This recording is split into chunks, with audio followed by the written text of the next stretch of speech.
The white flag here. White flag here, 1.8 miles to go for the PPG Chevy of Joseph Newgarden. What a day it's been. 91 laps he has led. Spectacular display to open up this 2024 season. His teammates are duking it out back there for the final step on the podium. I'm not sure Power can do anything about McLaughlin. Can't quite get close enough. Hasn't been totally smooth sailing for Newgarden. They had that issue on the first pit stop. Struggling a bit to get the fuel probe to seat properly, but they've recovered nicely. Had to make a few moves there on the restart. But I'll tell you what, there's one thing we've learned about Newgarden through the years. If he finds clean air at the front, he owns it. Yeah, bye-bye. Through the last chicane, round the last two turns. What a way to start a new championship season. Indy 500 winner, Rolex 24 at Daytona winner, St. Pete winner for the third time. The Firestone Grand Prix of St. Pete belongs to Joseph Newgarden. Great job, everybody. Really nice execution. Thanks for all the work. Nicely done, Joseph. Nicely done. Top 4, white flag. One more to go for Alex Palou, the two-time and reigning series champion. We mentioned at the top of the show there hasn't been a non-championship points race since 2008 in Surfers Paradise, and there was a lot of intrigue as to what this would be like. How would it play out? Is it going to be beneficial? There's been a ton of laps turned over this weekend in both testing format and qualifying and racing, so it's been very valuable. The next race on the schedule, by the way, stays here in the state of California. That's coming up April 21 on the famed streets of Long Beach for the Acura Grand Prix. And I call him the surgeon, and I think he's demonstrated this weekend, James, he's never been part of our highlights package of things gone wrong, right? We haven't seen him sideways. We haven't seen him backwards. He hasn't left the racetrack. It has been clean, ultra precise, and very surgical. I think he locked a tire once in turn 3 back on Friday afternoon. Maybe. I'm not sure. Don't quote me on that. Look at that. This is just smooth as this Thermal Club track. He's treated the members who like to drive here in their own cars, whether they be Porsches or Corvettes or Ferraris or whatever they are. There's been a lot of exotic cars here, McLarens, and incredible. He's showing them how to handle their track in the best possible way, where there's $500,000 on the line going to the winner. That's him and his team. Prize purse in total more than $1.7 million at this very unique place and unique event really for IndyCar. This hasn't happened in such a long time. The 26-year-old Spaniard, Alex Palou, wins the Thermal Club $1 Million Challenge. Let's go! Yee! Thank you, boys. That's awesome.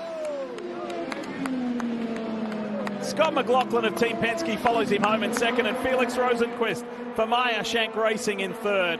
And Colton Herta's strategy of being very conservative, waiting at the back in the opening half, and then coming through, nets him fourth place, and plenty of money as well. But this is going to be a phenomenal final 2 miles. Here we go. Dixon versus Herta. Two Honda-powered cars. Chip Ganassi Racing up against Andretti Global. Everything you got now. Use everything you got is the call. Talk about good news from your box. Mike Hall telling Scott Dixon, burn some gas, go for it. Lay down a flyer to close this thing out. I still can't believe. How does he do it? Even Scott Dixon. I shouldn't be surprised, but this one was one of the tallest orders I've ever seen to save that much fuel, keep that pace, still have the ability to burn the push to pass when needed, and boy did he need it over this last stint of the race. Absolutely remarkable. If Scott Dixon can hang in there for the length of this back straight to turn 9, he is as good as home. Here it is, turn 9. He's laid back, he takes everything in his stride, but he is very intense inside that helmet. Scott Dixon, it took him 9 tries to win here at Long Beach. He's had podiums since, but he's going to go back to the winner's circle. Scott Dixon wins the Acura Grand Prix of Long Beach in the most improbable way. Nice, but he's nice to be done.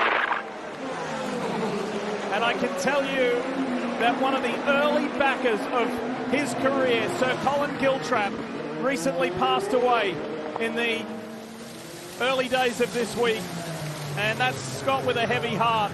He owes a debt of gratitude to that man, and so thankful to Sir Colin's support.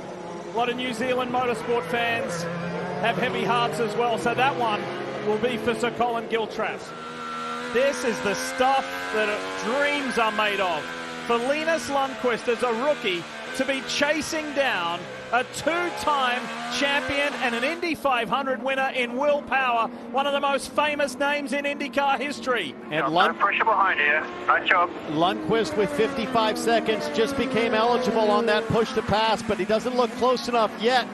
Here in turn 2, he'll have a great shot going to the brake zone if he can stay close. But James, it just doesn't look like he's got the gap there. It's just a little too much. Certainly, you see the push to pass, everybody being generous on it right now. Pelot trying to hang on to that 5th position. Lundgaard behind him, doesn't have much push to pass. This is the battle for the last podium spot. But lots of breathing room for Scott McLaughlin, the thirsty threes, and that meat wagon Teo Pocher around in turn 5. Most of the field's by, they'll probably stay green.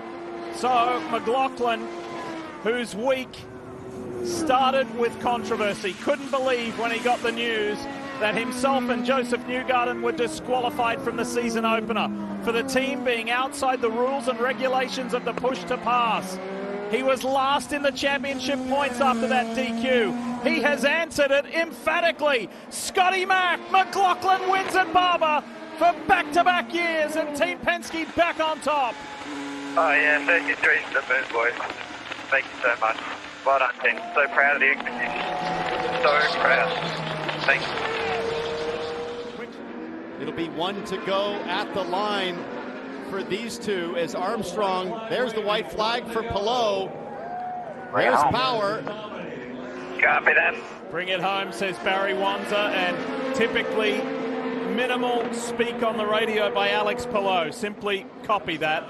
Will it go get it done? One more lap for these three. Who's going to get the best of it? Can Dixon hold off his young teammate? And what's McLaughlin got in the Sonsio Chevy? Dixon left himself 7 seconds at the line. He'll need all of it on the back straightaway as they exit this corner, go through the chicane. Dixon can use that last bit. But Armstrong will have enough to make a run on the front straightaway if Dixon's out heading into turn 7. He's going defensive now, trying to not use it all. Armstrong's close. T-Bell, this would be like you trying to overtake Rick Mears, your hero. I couldn't do it. I wouldn't have the stomach. All right, let's go back up front and let's celebrate this guy. He's the reigning series champion. He's the defending race winner, and he is going to defend that victory of a year ago. Alex Pelot is going to lead almost half the race. Hello, Pelot in Indianapolis. Alex has done it again. His 10th career win. Alex Pelot wins the Sonsio Grand Prix. Thank you, boys. Yeah, that's the way to kick off the month of May. It sure is. The DHL Honda, Alex Pelot, kick off the month of May the best possible way. Will Power and Christian Lundgaard on the podium, ahead of Scott Dixon, Marcus Armstrong, his career best result, and Scott McLaughlin 6th.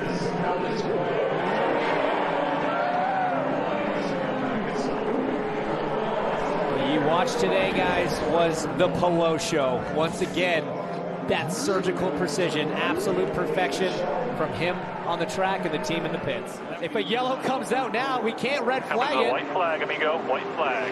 White flag, amigo. Here it comes. There has never been a Mexican driver win the Indianapolis 500. Maybe that time is now. With one more lap to go, Pato goes to the lead.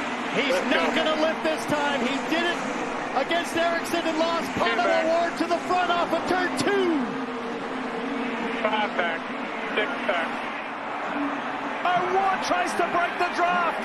Newgarden's like, I've been in this situation before. Joseph Newgarden around the outside of Pato O'Ward. This is mind-blowing. Joseph Newgarden had to wait 12 times to win it, and now he's going to do it back-to-back. Joseph Newgarden is a two-time Indy 500 winner.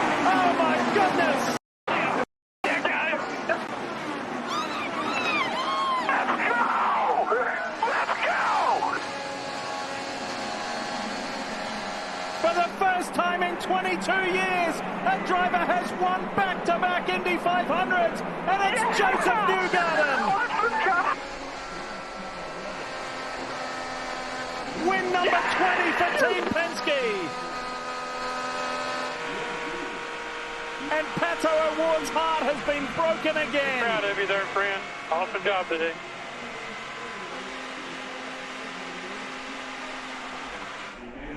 And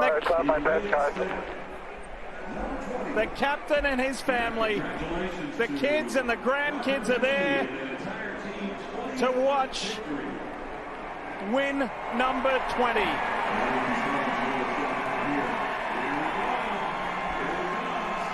Where's he going this time? He's going back into the crowd. He's probably going up the flag stand. He's going back into the crowd. Might get to the upper deck.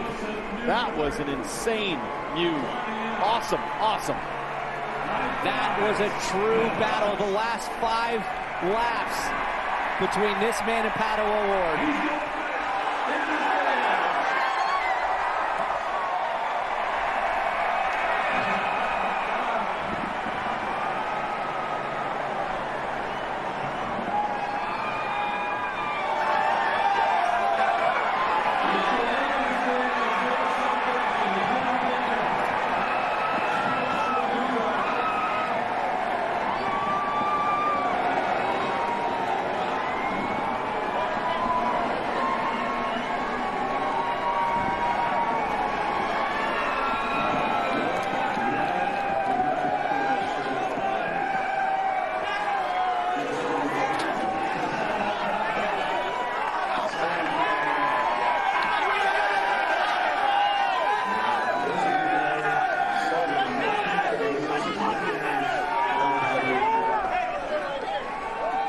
The year started with a win. It was followed by a disqualification. Joseph Newgarden has responded emphatically by winning the biggest motor race in the world.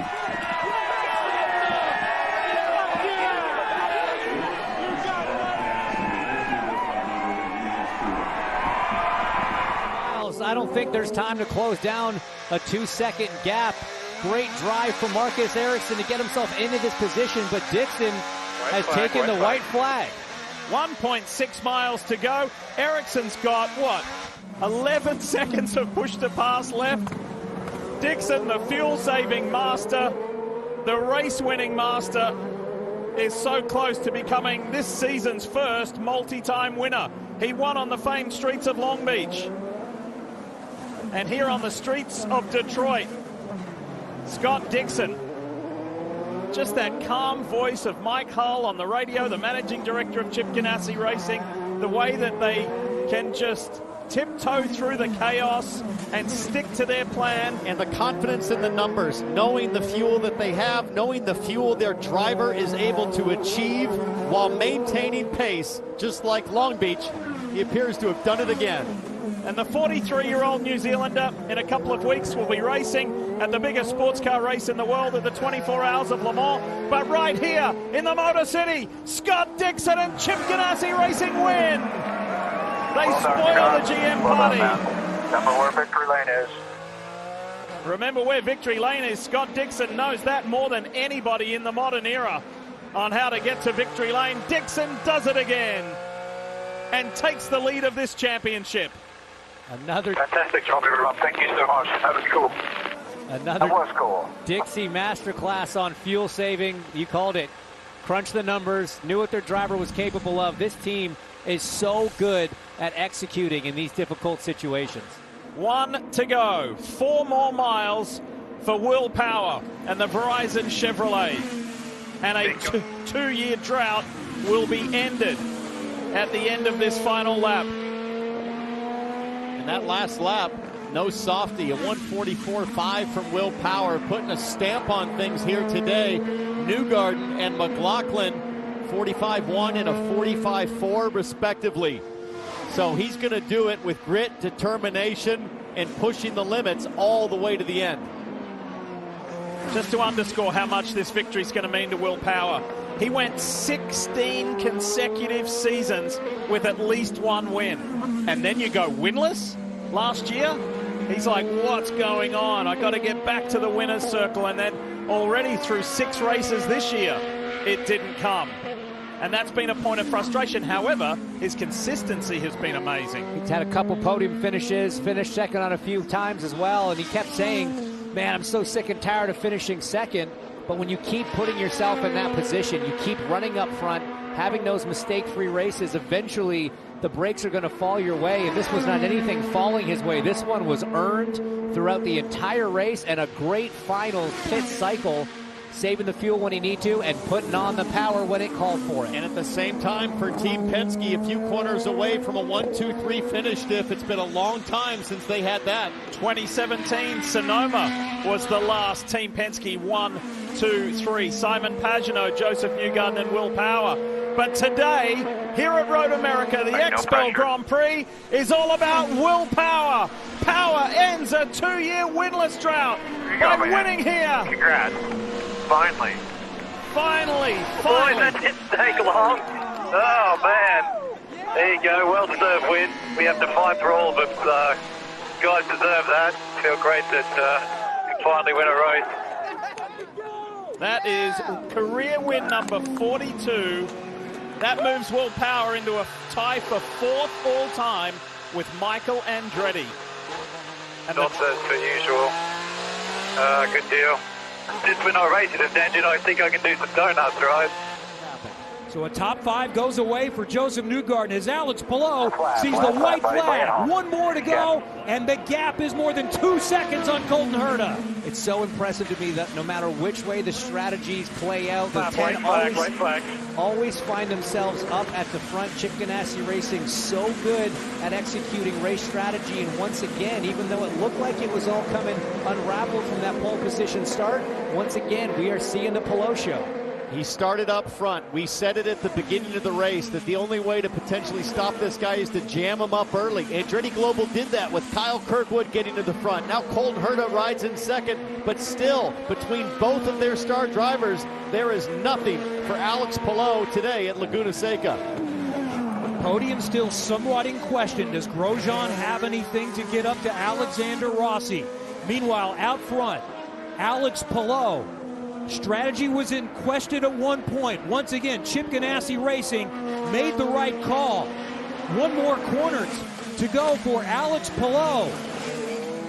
And his mastery at Monterey continues. In 4 races, it's been a podium every time. Alex Palou has won the 2nd time at WeatherTech Raceway Laguna Seca and takes the lead in the championship. Thank you so much, guys. You guys did an amazing job. I'm sorry I put ourselves.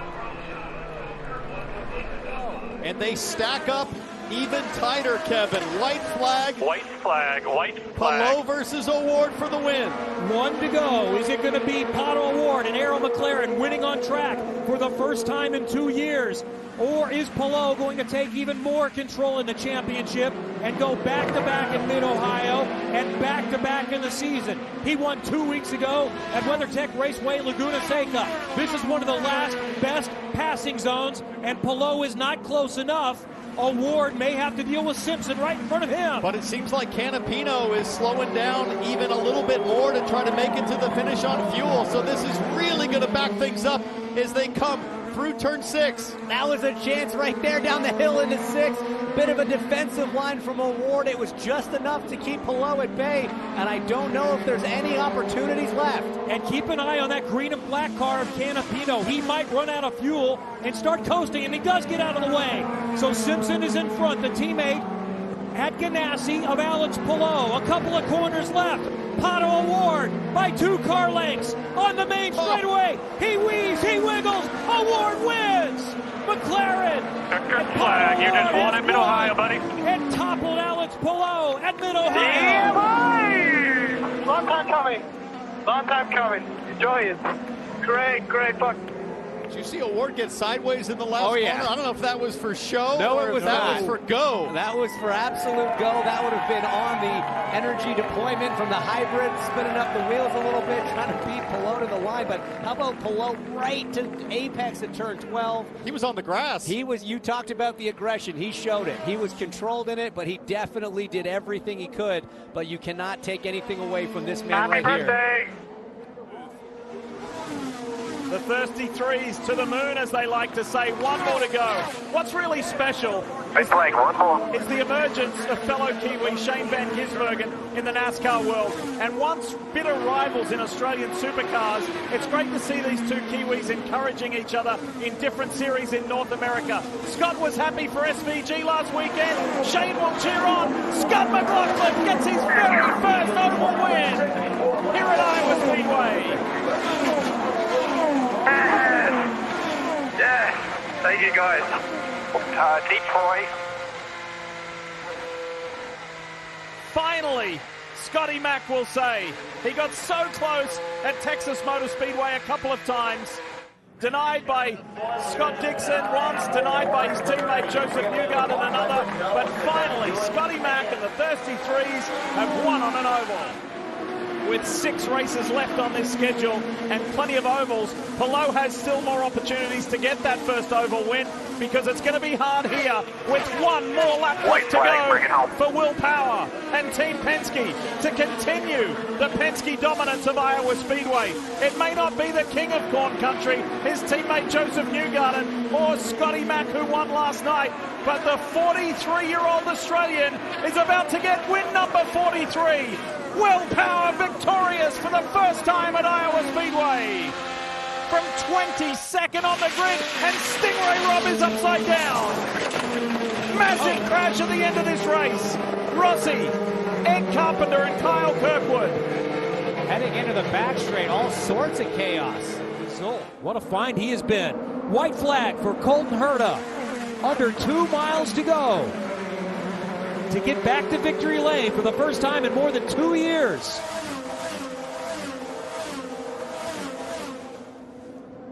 Last great passing opportunity is here. Kirkwood not close enough to challenge. Is anyone else a little further back? Not up front. VK and Grosjean might mix it up back there for 8th. Yeah, VK got around Roman Grosjean, I believe, down in turn 1. But Colton Herta doing everything right all 3 days of the weekend. Michael Andretti won here 7 times, more than anyone else. Has won once as a car owner, has not had a win this entire season. They've been quick, especially on street races. Today in Toronto and this weekend, they put it all together. Colton Herta dominates the weekend, leads every session for the first time in IndyCar history, and Herta has won for the first time in over 2 years. It's a 1-2 for Andretti Global in Toronto. Been waiting a long time to do those victory donuts. We know it's going to lead to some victory tacos later in the night, but no-hander too. Steering with his knee, California style. This checkered flag moment is brought to you by Advanced Auto Parts. These are proper. Yeah, he wants to make sure there's no tire left on that rim when he gets back to pit lane. There's some anger in that right foot. A lot of frustration coming out.